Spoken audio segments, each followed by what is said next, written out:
Good morning student, मेरा नाम भैया लाल है और मैंने जो है बीटेक कर रखा है सिविल इंजीनियरिंग डिपार्टमेंट में, सिविल इंजीनियरिंग में। और लगभग अराउंड 8 ईयर से मैं क्या है डिफरेंट कॉलेज और यूनिवर्सिटी में क्या कर रहा हूँ, पढ़ा रहा हूँ। तो हम लोग आज क्या करेंगे, एक सब्जेक्ट होता है हमारा आरसीसी। कौन सब्जेक्ट होता है हमारा? आरसीसी सब्जेक्ट होता है, जिसको हम रेनफोर्स सीमेंट कंक्रीट के नाम से जानते हैं। तो इसका हमारा बहुत ही यूज है जब हम कोई बीम बनाएंगे, कॉलम बनाएंगे, कोई फुटिंग बनाएंगे, कोई रिटेनिंग वॉल बनाएंगे, तो उसमें क्या होता है, हमारा कंक्रीट का यूज होता ही होता है। और उसकी टेंसाइल स्ट्रेंथ को बढ़ाने के लिए हम क्या कर देते हैं, उसमें स्टील को प्रोवाइड कर देते हैं। तो हम क्या करेंगे, हम सपोज मान लेंगे कि एक हमारे पास सिंपल सपोर्ट बीम है, उसका हम एक क्रॉस सेक्शन बनाएंगे और क्रॉस सेक्शन बनाने के बाद उसमें देखेंगे कि कितना कंप्रेसिव लोड आ रहा है और कितना हमारा टेंशन लोड आ रहा है। उसके कारण से हमको बीम के अंदर कितना मूवमेंट रेजिस्टेंस देखने को मिल रहा है, उसको हम लोग क्या करेंगे, कैलकुलेट करेंगे। तो चलिए हम स्टार्ट करते हैं। फर्दर हम क्या करेंगे, हेडिंग डालते हैं। जैसे हमने क्या लिखा, हम यहाँ लिखते हैं analysis of singly reinforced beam. हम क्या करेंगे, एनालिसिस करेंगे, सिंगली रेनफोर्स्ड बीम की एनालिसिस करेंगे। तो हम क्या करेंगे, उस बीम का एक क्रॉस सेक्शन बनाएंगे। तो हमने क्या किया, ये बीम का क्रॉस सेक्शन बना लिया।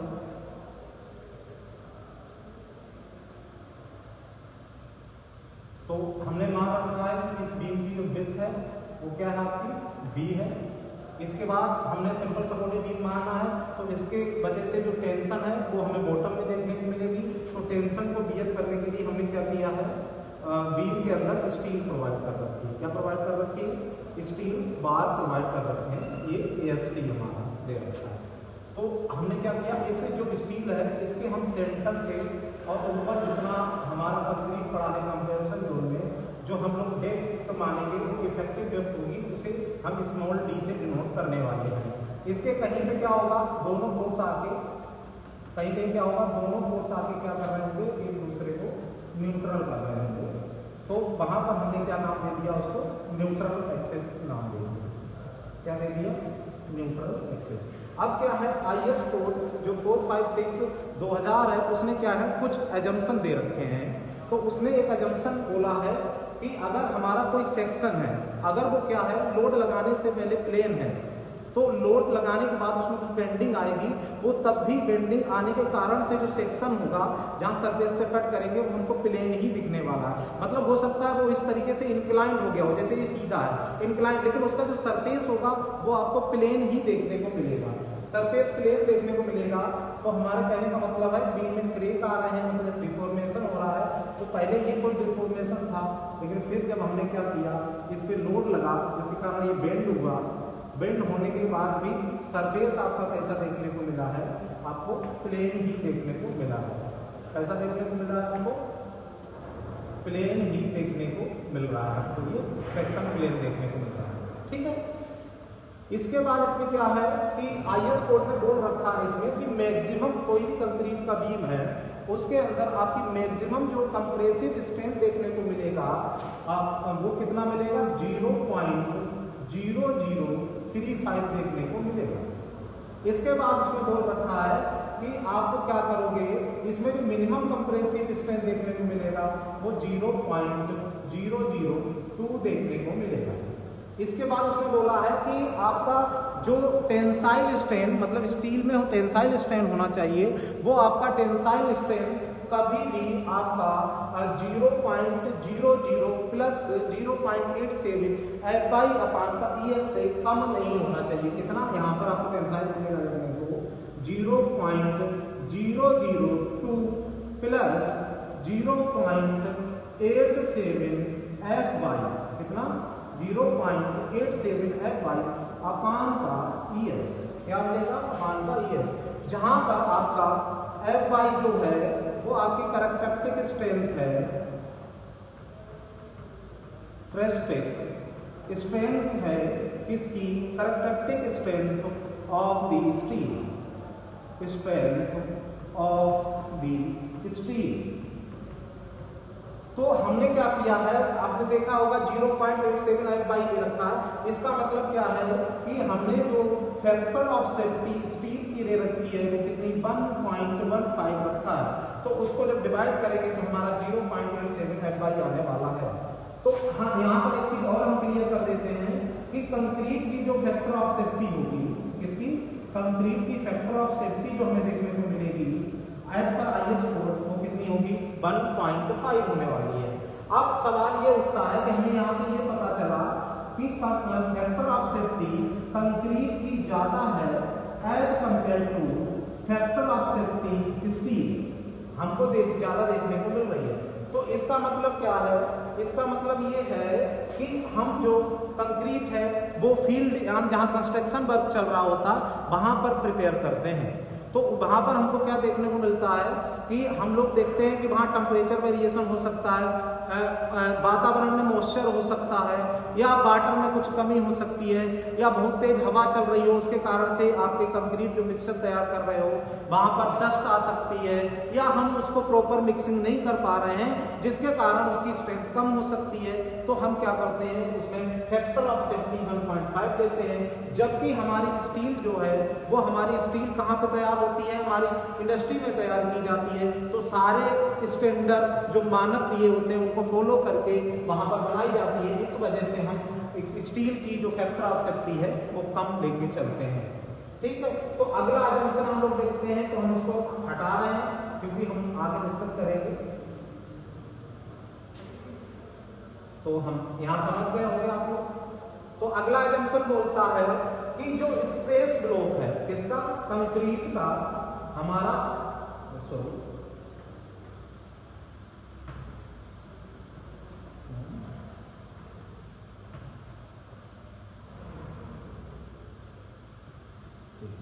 जो कंक्रीट का हमारा स्ट्रोक ब्लॉक है, कौन सा स्ट्रेस ब्लॉक है, वो बोल रहा है कि 0.0 तक, कितना 0.00 तक आपको कैसा मिलने वाला है, पैराबोलिक, और ऊपर जो 0.0035 तक कैसा मिलेगा आपको, रेक्टेंगल।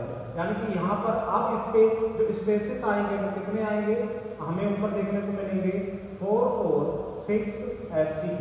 अब बात आती है 4, 4 FCK कैसे आया। तो हम क्या करते हैं, कैरेक्टरिस्टिक स्ट्रेंथ कंक्रीट की हम FCK मान के चलते हैं।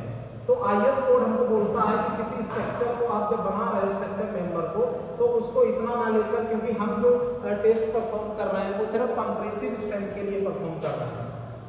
लेकिन उसके अंदर टोर्जन भी हो सकता है, शेयर हो सकता है, बेंडिंग हो सकती है, तो आपकी स्ट्रेंथ वो प्रॉपर नहीं मिल सकती। फॉर एग्जांपल, जब हम कोई भी construction test, sorry compressive testing machine है, उस कंप्रेसिव टेस्टिंग मशीन में जब हम कंप्रेसिव स्ट्रेंथ को टेस्ट करते हैं तो क्या होता है, दोनों तरफ प्लेट लगी होती है जिसके अंदर हम अपना जो क्यूब है, जो कंक्रीट का ब्लॉक बनाते हैं वो फिक्स होता है, उसमें दोनों तरफ से लोड अप्लाई दिखता है आपको। लेकिन जब हम रियल में बीम देखेंगे तो ऊपर से तो देखो ये मान लो बीम है, इस पर आपका यूनिफॉर्मली डिस्ट्रीब्यूटेड लोड जो है वो स्लेब का पड़ा हुआ है, तो ऊपर से तो लोड है लेकिन नीचे से क्या है, फ्री है। नीचे से क्या देखने को मिली है, फ्री। तो इधर से भी कुछ ना कुछ क्या होगा, आपकी स्ट्रेंथ कम हो रही होगी।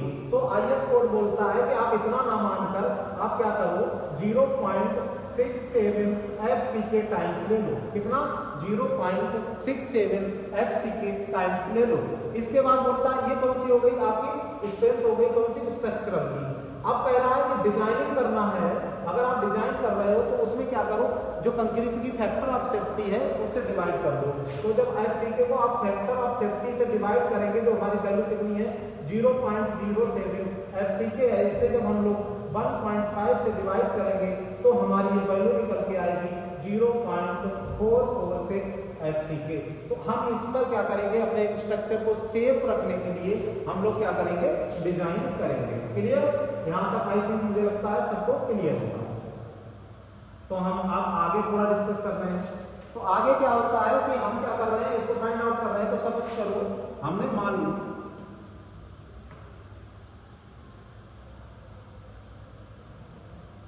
मान लिया कि ये यहां से ये वाली जो आपकी डिस्टेंस है वो हमने माना x1 है, और ये वाली यहाँ से डिस्टेंस जो है वो x2 है, और ये जो पूरा है न्यूट्रल एक्सिस है वो हमारा x0 है ना।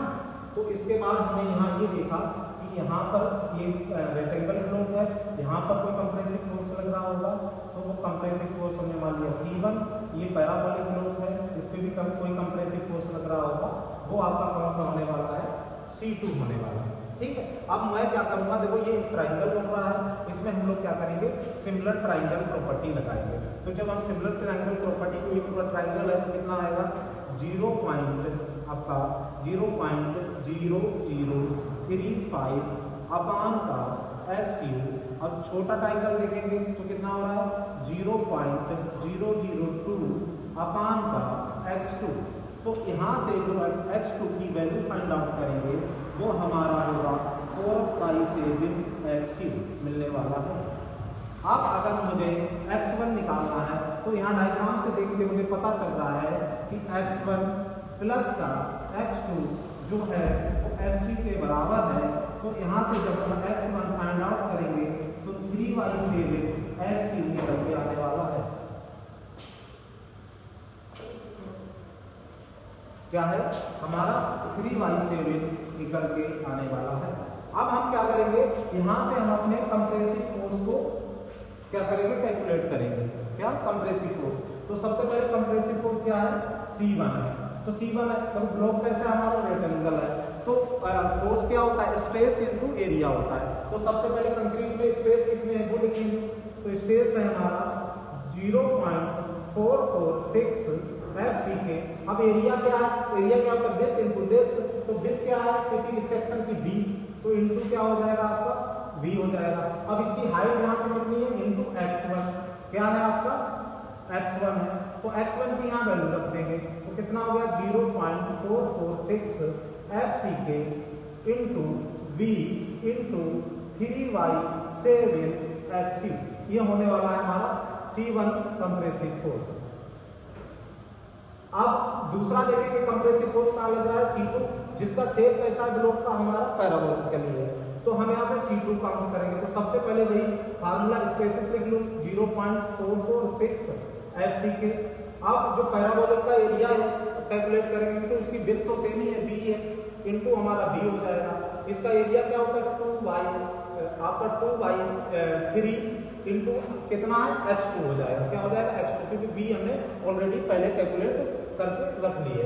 तो यहाँ पर हमारा कितना होने वाला है, ये हो जाएगा हमारा 0.446 FC के into 2y3 into B into 4y7 into XU।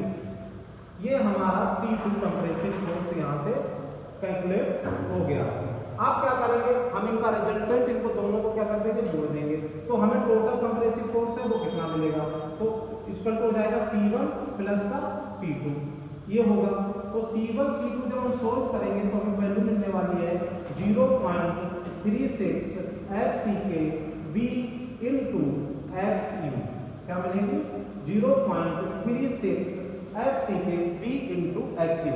तो यहाँ से हमें ये कंप्रेसिव फोर्स मिल गया है। अब सवाल ये उठता है कि यहाँ पर C1 है, ये C2 है, तो कितनी डिस्टेंस पर हमारा जो है जो कंप्रेसिव फोर्स है कंक्रीट के अंदर वो लाई करने वाला है, कितना। तो मुझे पहले इनको फाइंड आउट करना पड़ेगा। तो यहाँ से हम क्या करते हैं, दूसरा पेज ले लेते हैं, है ना। तो यहाँ से ले लेते हैं, फाइंड आउट करते हैं। तो फाइंड आउट, देखो मेरे पास हम एक बार एक कंक्रीट ब्लॉक को फिर से बना लेते हैं, इसको, इसका स्पेस वाला। तो स्पेस वाला हम बना लेते हैं कि हमारे क्या दिया था, यहाँ कहीं न्यूट्रल एक्सिस है, तो यहाँ से कहीं हम पैरा